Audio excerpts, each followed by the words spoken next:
Welcome to Real Life JA, sponsored by Sky Beach Restaurant and Bar, where you get the best seafood ever in the entire world. I am Shane. I am Ashley Nicole Lawrence. And I'm Leonie Cooks. And today we have with us a special guest, the man himself, the boss for Hopewell and the Hopewell Division, Councillor Devon Brown. Welcome, Councillor Brown. Thanks for having me. Alright, you'll hear more from the Councillor. We go to our first break, we soon be back.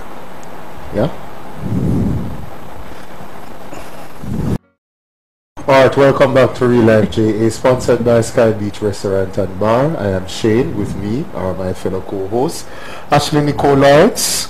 Say hi, Ashley. Hi, Ashley. And Mr. Leonie Crooks, otherwise known as Luke. Yeah?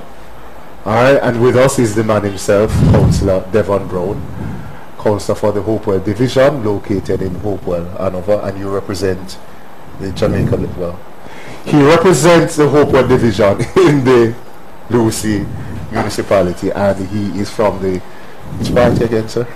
Jamaica Labour Party. He's from the Jamaica Labour Party, so welcome, Councillor Brown. Thanks for having me. Alright, and before we start, guys, remember to go and follow us on Facebook. That's JBL Entertainment TV, and also on Facebook at Real Life JA, and our Instagram Shane ENT Real Life, and I'm on Instagram at Shane Reed 74, on Twitter the same name, okay, and Facebook the same name. Yeah. Alright. So Councillor Brown, why politics? Good question. I will not say it's my calling, but I think it's the desire of the people of the Hopewell area.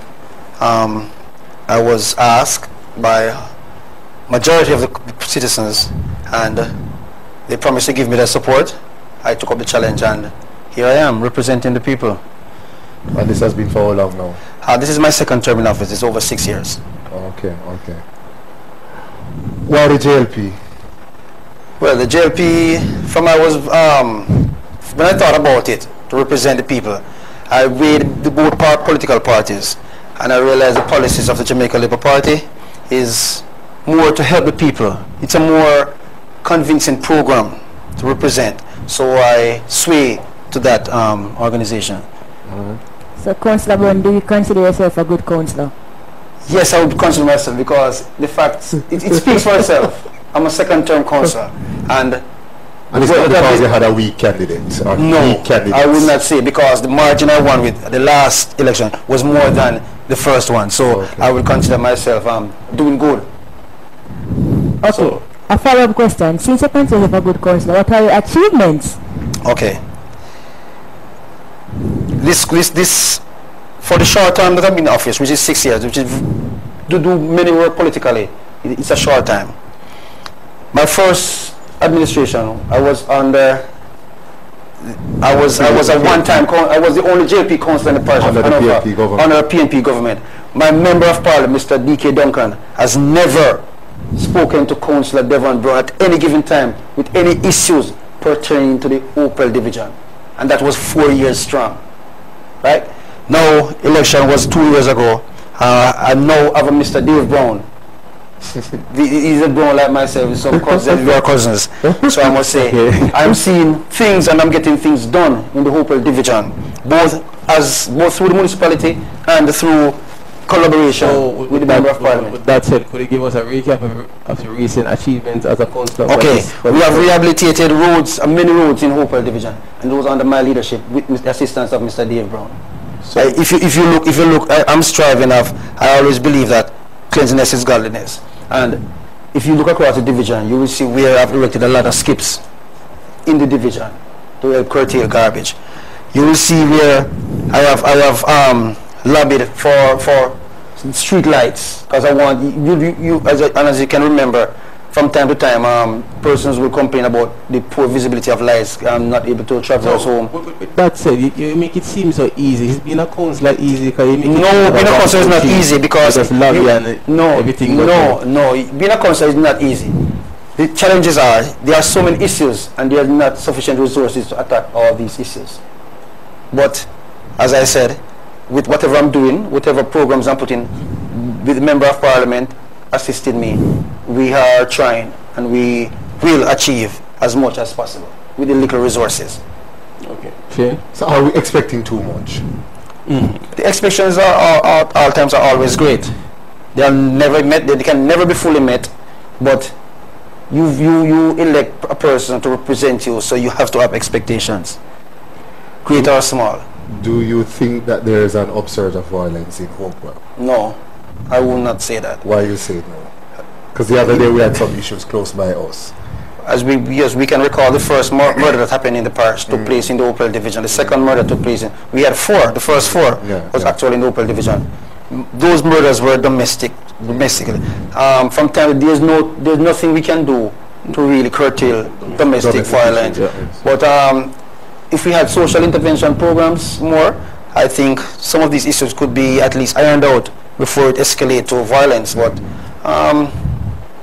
we just as a community leader and there are other community groups, I think we just need to put programs in place. Persons have issues. Especially issues with the unattached youths in Hopewell. Yeah. What are your plans for that? Attached youths. That's a challenge for the entire country, because as I traverse across the country, in most districts that I traverse, there are always corners where there are idle hands. From my division, I'm trying, and the Member of Parliament and myself are in discussion to see if we can at least get some job creation, get some skill training centers and that sort of thing. And I must commend the JCI for now erecting a building in the Hopewell division that will at least offset some of these social issues where I'm seeing they're proposing to put a mini gym, crisis center, football field, gym. I mean, this is good. This is positive impact in the division. So I must commend them and all the organizations that contributed to such a development. I must raise my hat to them and give them thanks. All right. You know, it's a wonderful interview so far, but anyhow we have to go for a break. So we're going for our second break. We soon come back on Real Life JA with the man himself, Councillor Devon Brown. Manayard. Sorry, I probably shouldn't say that. That's a colleague.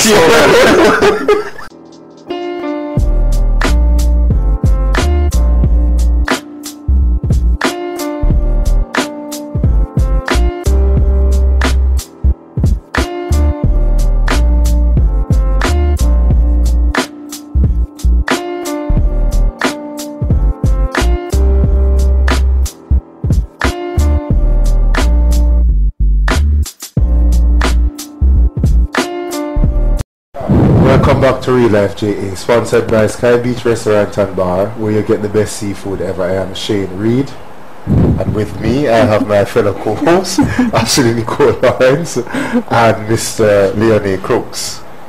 Alright, the great Councillor Devon Brown, our future Member of Parliament in the future, is with us. And we have been having a wonderful interview so far, so thank you for being with us, Mr. Brown. Alright. How do you plan to tackle unemployment in Hopewell between you and your MP? Okay, our MP, I should say. Unemployment across the country is a really issue that has a concern of the government. From the Eastern Hanover's perspective, we have discussed with the Member of Parliament, but what we need to do is try to get as much youth skilled. We have educational programs. We have programs like Kenilworth. You have a Kenilworth Art Academy in the Sandy Bay area that trains young people. We have other school programs that help to certify young people.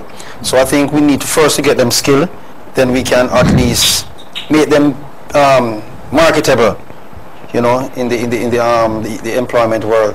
So for the young people, I would go on an educational drive for them to get them at least to some form of skill training, right? Then when they are like that now, then we can identify the area to which they are compatible and at least seek employment for these young youths. All right. So, Councillor, here you're talking about the young youths. My question is, how do you plan to tackle poor parenting or the lack of parents being in their children's lives?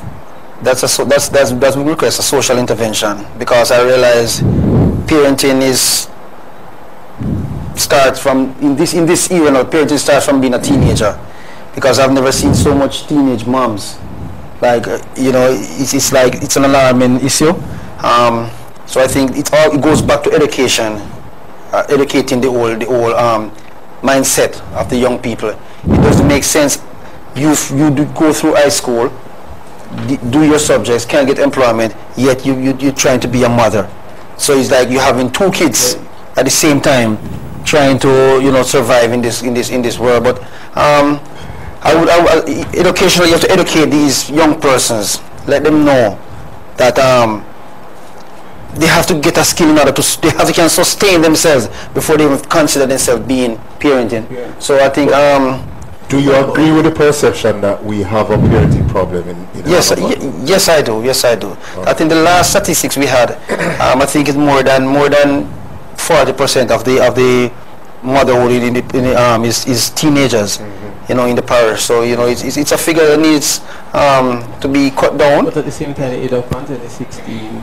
And at 16 they can't get. But it doesn't necessarily mean that you're ready for. If you're 16, you're still a child. In my perspective, you're still a child. Even though it might be the above age of consent. No, it might be above the age, but 16 is still, to me, is still a child, because what life have you lived? You have just 16 is you should be pursuing some career. Consciousness, when you go get yourself pregnant now and in the world, you start become an adult at a tender age, but you have to vie for that child and for yourself. So it's really about tender age. You growing up, were you always interested in politics? Like, no, I was never interested in politics. Which occupation? I'm an accountant by profession. Really? Yes, I am. I didn't know. Yes, I am. I thought you were always a career politician. No, and I love doing business. So what school? You're a businessman. Yes. What school did you attend? I went to Urban Morrison 1984 to 89, and I went to Montego Bay Community. Big up yourself. I was under the instruction of Mr. J. Lord Winstanley. Oh no, Mr. Adams. Oh, that's right. But he carried on the legacy of Mr. Winstanley, because anybody go to Urban Morrison must have been told about J. Lord Winstanley, and that's a disciplinary. Nothing compared to what is happening nowadays. So big up you say you're a businessman. Do you think that this is a way for us out of poverty to start business? To find a second income. To find a second. It's one arena. It's one arena. If you have the gift to do business, you do business. If you have the gift to assist persons in doing business, you assist persons. If you have the gift to manage, it's your gift. So I mean, the whole business sector is a wide sphere. So whatever your calling is, I think you should go at it. You should go at it. So if I would encourage everybody to try to be self-sustainable. Okay. That is the career goal for everybody, to be sustainable. Find some other means to make money otherwise at the 9 to 5. Honest earning, yes. Honest earning. Yeah, of course. Honest earning, yes. Of course. All steamer is there. And the market. Are we waiting for somebody to come and develop it and knock us out? No. For the old steamer issue, I can shed some light on that. Currently, we are with TEF now. TEF has promised the corporation to develop the entire area. Tourism. Right. So we're gonna have some shops and bathing area and everything for the orchard area. So that in short order, we have sent in the drawings, we have sent in everything. We're just awaiting funding to start development. And will we have to pay to use it as? No. It's you would pay to use the facilities. Oh, okay, but not the beach. Not the beach. Just the facilities. Okay. So since we're on we'll be allowed. Sorry, Ashley, we'll be allowed to have events down there. Well, I couldn't say, but it would have to lead to the police in terms of remember it's a limited parking space there. Yes.